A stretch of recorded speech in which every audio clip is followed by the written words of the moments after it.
Hello students, मैं हूं पंकज बत्रा और आज के इस वीडियो लेक्चर में जो मैं टॉपिक आपको करवाने जा रहा हूं वो है basic concept of macro economics. कि मैक्रो इकोनॉमिक्स में कुछ बेसिक कंसेप्ट हैं जिसके बेस पे हम नेशनल इनकम या फिर टोटली मैक्रो इकोनॉमिक्स की बेसिक अंडरस्टैंडिंग लेंगे।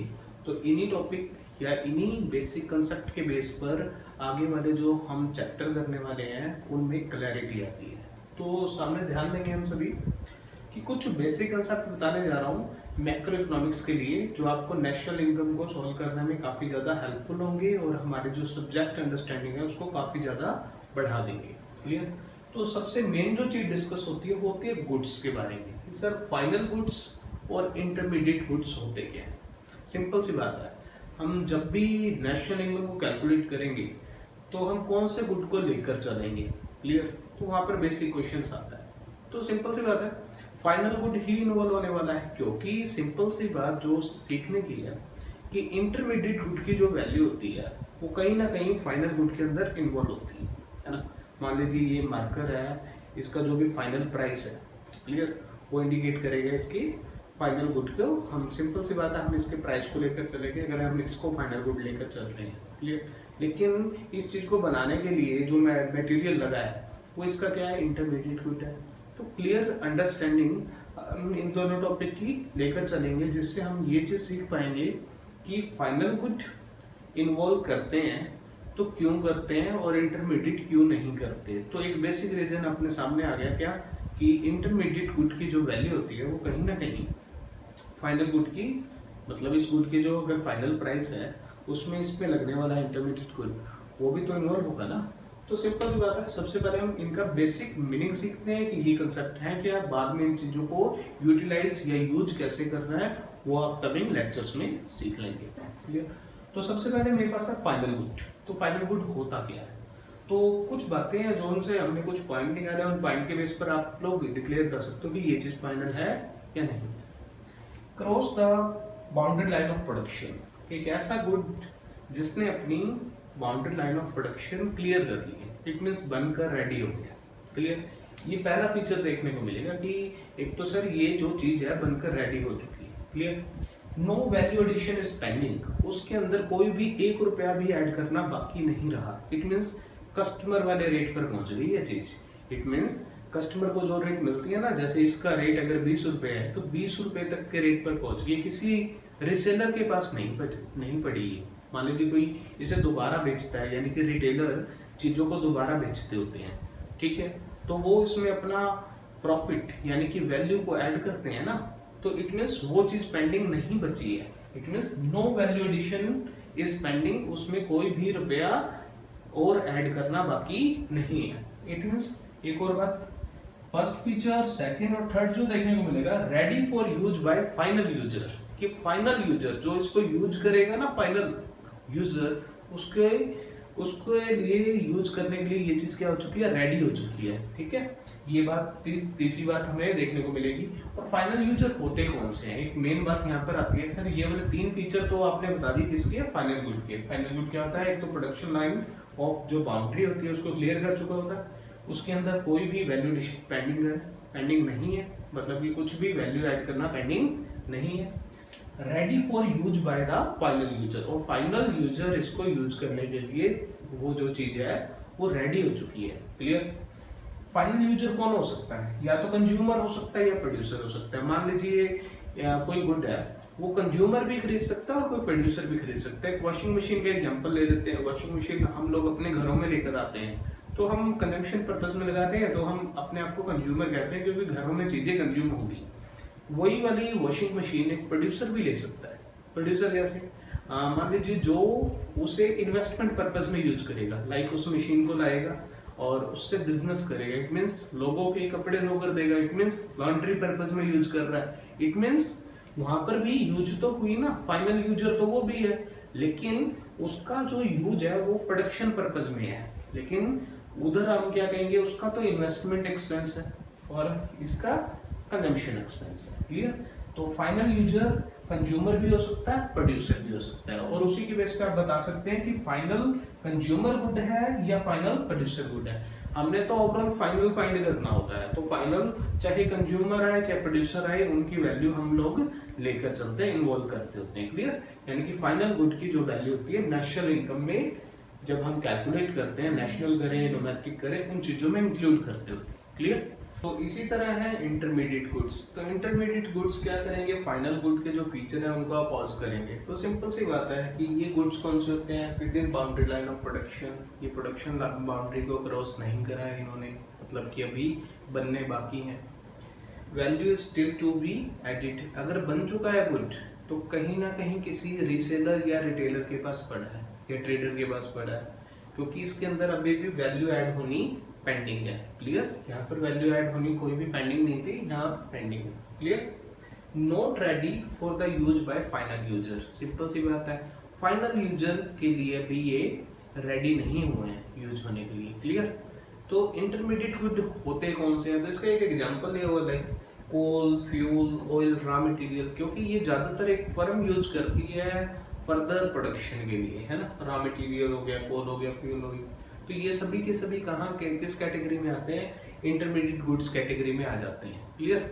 साथ ही साथ क्या, goods line with the traders, तो मैं बार बार कह रहा हूँ रिसेलर या ट्रेडर के पास जो गुड पड़ा है तो उसके अंदर अभी वैल्यू ऐड होनी पेंडिंग है, तो वो सभी का सभी गुड इंटरमीडिएट गुड कैटेगरी में आ जाता है। क्लियर? तो इस टॉपिक में इतना ही। तो स्टूडेंट्स नेक्स्ट टॉपिक मेरे पास है वो है फाइनल गुड्स के टाइप्स क्या होते हैं। ठीक है, दरअसल जो कंजम्पशन गुड है और जो कैपिटल गुड है ये दोनों के दोनों फाइनल गुड्स के ही टाइप हैं। जैसे कि हमने अभी सीखा कि फाइनल गुड पर अगर एक्सपेंडिचर करता है या तो कंज्यूमर होता है या प्रोड्यूसर होता है, इट मीन्स इसके जो टाइप हैं वो दो कैटेगरी में बढ़ जाते हैं। वो कौन से हैं, कंजम्पशन गुड या कैपिटल गुड। क्लियर? तो ध्यान से सीखेंगे। तो कंजम्पशन गुड होता क्या है, ठीक है, तो कंजम्पशन गुड और कैपिटल गुड होते क्या है, पहले इसकी बात करेंगे, फिर दोनों के डिफरेंस की बात करेंगे। तो कंजम्पशन गुड क्या होता है, directly use for the satisfaction of human wants, जो ह्यूमन की वांट्स है उसको डायरेक्टली सेटिस्फाई करने के लिए जो गुड का यूज किया जाता है वो कौन सा गुड होता है, कंजम्पशन गुड। लाइक आपको भूख लग रही है, आप कुछ भी खा रहे हैं खरीद कर, इट मीन्स आप कंज्यूम कर रहे हैं, है ना, तो आप डायरेक्टली अपनी वांट्स को सेटिस्फाई करते हैं। क्लियर? इसके बाद क्या आता है, कंजम्पशन गुड है, इसके टाइप क्या है, तो मैंने यहाँ पे टाइप दिखाए हैं। एक तो ड्यूरेबल होता है, ड्यूरेबल होता है जिसमें ड्यूरेबिलिटी बहुत ज्यादा हो, जो सालों साल यूज होता है, जो हमारे घरों में जो गुड हम सालों साल यूज करने वाले हैं, लाइक कैसे रेफ्रिजरेटर, एसी, है ना। तो अगर बात करें एयर कंडीशनर्स की, ठीक है, रेफ्रिजरेटर की, है ना, तो टीवी, ये सभी जो गुड है ये हमारे घरों में सालों साल यूज होते हैं। इट मीन्स इनका जो ड्यूरेबिलिटी है बहुत ज्यादा है, लेकिन कंज्यूम तो हो रहा है ना, तो ये ड्यूरेबल कंजम्पशन गुड है। ठीक है, इसी तरह सेमी ड्यूरेबल भी होता है। सेमी मतलब जिसकी life span with in 1 year रहता है, लाइक कैसे आप लोगों की क्लोथ्स हो गई, आप लोग जो कपड़े डालते हैं, ठीक है, या फिर हमारे घर में होने में जो फर्नीचर है, अगर फर्नीचर की बात करें तो, क्योंकि ज्यादातर देखा जाता है क्रॉकरी हो गया, ये सभी ऐसी आइटम्स हैं जिनकी एज या फिर जिसमें जो चेंज आता रहता है, तो हम इन चीजों को चेंज करते रहते हैं, ट्रेंड में चेंज आता है, तो ज्यादातर इनकी जो लाइफ होती है सेवरल ईयर ना होकर कुछ आप ये कह सकते हो कि उनसे कम होती है, पिछले वाले गुड्स से काफी कम होती है, तो हम मानकर चलते हैं विद इन 1 ईयर हम इनकी लाइफ मानते हैं, जैसे कि क्रॉकरी वगैरह, तो वो सभी सेमी ड्यूरेबल में आ जाते हैं। किसमें आ जाते हैं, सेमी ड्यूरेबल। इसी तरह सिंगल यूज कंजम्पशन, एक ऐसा गुड जिसमें ड्यूरेबिलिटी बिल्कुल नहीं है, लाइक कोई चीज खाने की आपने खाई और उसके बाद डिस्पोज, तो सिंपल सी बात है, पेट्रोल, तो पेट्रोल का यूज करते हैं हम लोग, और उसके बाद वो अगेन एंड अगेन यूज वाली बात नहीं होती ना जिस गुड में, वो सभी सिंगल यूज कमोडिटीज में आ जाते हैं। क्लियर? इसी तरह हमारे पास है सर्विसेज, तो सर्विसेज क्या होती हैं, इसे हम कहते हैं नॉन मटेरियल गुड। लाइक कैसे आप लोगों को सर्विस प्रोवाइड की जा रही है, लाइक कैसे आप लोगों ने गुड परचेज नहीं किया, कोई सर्विस लिया, जैसे कि टेलीकॉम कनेक्शन ले रखा है आप लोगों ने, जो टेलीकॉम का कनेक्शन लिया हुआ है, तो वो एक सर्विस है, वो क्या है, एक सर्विस है जो नॉन मटेरियल है, जिसे हम देख नहीं सक रहे, है ना, जो फिजिकल एग्जिस्टेंस नहीं रख रही, लेकिन जो इनटेंजिबल आइटम में आती है, इट मीन्स सर्विसेज। तो सर्विसेज भी ज्यादातर क्या होते हैं, सिंगल यूज होती हैं, जब हमने यूज कर ली तो ठीक है, अदरवाइज क्या है, आपको अगेन सर्विस लेनी पड़ती है ना। लेकिन सर्विस के अंदर एक खास बात है, सर्विस के वक्त एक प्रोड्यूसर को और एक कंज्यूमर को आपस में दोनों को एक ही टाइम में प्रेजेंट होना पड़ता है, ठीक है, क्योंकि सर्विस में हम बाद में यूज कर सकते हैं, पोस्टपोन जैसी बातें नहीं होती है ना। तो ये आप लोगों ने सीखा कैसे, कंजम्पशन गुड के बारे में। इसी तरह मैं बता रहा हूँ पहले कैपिटल गुड के बारे में, फिर बात करेंगे डिफरेंस की, है। तो कैपिटल गुड क्या होता है, कहते हैं कैपिटल गुड कंजम्पशन गुड से बिल्कुल अलग है, क्योंकि इससे तो कंज्यूमर यूज कर रहा है, यानी कि हाउस होल्ड यूज कर रहा है। लेकिन कैपिटल गुड घरों में यूज नहीं होता, इससे प्रोड्यूसर यूज करता है। तो fix asset of the producers, raw material नहीं, फिक्स एसेट, इट मींस जो भी प्रोड्यूसर फिक्स एसेट यूज करता है तो उसे कई सालों तक यूज करेगा। तो capital good relatively high value का होता है, इसलिए हम इसको क्या कहते हैं, फिक्स एसेट्स ऑफ प्रोड्यूसर। दूसरी क्या खास बात है, used in the process of production for many years, आने वाले कई सालों में प्रोडक्शन प्रोसेस में यूज होता है। लाइक प्लांट एंड मशीनरी की बात कर रहा हूँ जैसे मैं आगे। हाई वैल्यू, इनकी वैल्यू क्या होती है, रिलेटिवली हाई होती है कंपैरेटिवली। ये रॉ मटेरियल नहीं है, ये क्या है, मशीन है, और मशीन को यूज किया जा रहा है, इट मींस फाइनल है और कई सालों तक यूज होगी, इसलिए हम इसको नेम देते हैं कैपिटल गुड का। क्लियर। इसके बाद क्या है, लेट्स टू द डेप्रिसिएशन। अब कोई चीज है सालों साल यूज होने वाली है, रिलेटिवली हाई वैल्यू की है, तो वो अपने साथ क्या लेकर चलती है, डेप्रिसिएशन को लेकर चलती है। जितना यूज होगा उतनी उसकी वैल्यू डेप्रिशिएट होती रहेगी लाइफ स्पैन के साथ साथ, ठीक है। इसी तरह इसका एग्जांपल दिया मैंने प्लांट एंड मशीनरी। अब कैपिटल गुड के बारे में जैसे मैंने सीखा तो आपको ये बात पता चली कि सर अगर बात करें वॉशिंग मशीन की, सिंपल सी बात है, वॉशिंग मशीन अगर घर में लेकर आओगे तो कई सालों तक यूज होती है, तब तो आप इसका नाम दोगे ड्यूरेबल कंजम्पशन गुड, है ना। लेकिन यही वाली वॉशिंग मशीन अगर कोई लॉन्ड्री वाला पर्सन अपने बिजनेस पर्पस के लिए लेके जाता है, इसको यूज तो करेगा ना वो, तो उसके लिए कैपिटल गुड है, उसके लिए क्या है, ये कैपिटल गुड है। क्लियर हो गया। यानी कि सेम गुड कंजम्पशन गुड भी हो सकता है और कैपिटल गुड भी हो सकता है, डिपेंड करता है एंड यूजर कौन है, एंड यूजर कौन है। क्लियर। इसी तरह जो बात कर रहा था मैं किस चीज की कर रहा था, दोनों के डिफरेंस की। तो डिफरेंस यहाँ पर स्टेट होता है, एक तो मीनिंग को लेकर हमने इतनी सारी बातें सीख ली, तो ये सभी डिफरेंस ही है। लेकिन एक खास बात है, कंजम्पशन गुड को यूज कौन करता है, हाउस होल्ड, और कैपिटल गुड को कौन यूज करता है, प्रोड्यूसर। कौन यूज करता है, प्रोड्यूसर। तो यहाँ पर आप लेके चलते हैं प्रोड्यूसर को। इसी तरह कंजम्पशन गुड पर अगर एक्सपेंडिचर किया जाएगा तो क्या कहलाएगा, कंजम्पशन एक्सपेंडिचर। और अगर कैपिटल गुड पर एक्सपेंडिचर किया जाएगा तो वो क्या कहलाएगा, वो कहलाएगा इन्वेस्टमेंट एक्सपेंडिचर। तो मैं इस तरह लिख रहा हूं, इन्वेस्टमेंट एक्सपेंडिचर। क्लियर। तो ये दूसरा क्लियर हो गया। इसके बाद है, अगर हायर कंजम्पशन एक्सपेंडिचर होता है, अगर मान लीजिए हम लोग कंजम्पशन ज्यादा करते हैं, उससे क्या होगा, हमारा लिविंग स्टैंडर्ड बढ़ने लग जाता है। लाइक घर में हर तरह की चीज होगी, एसी भी, फ्रिज भी, है ना।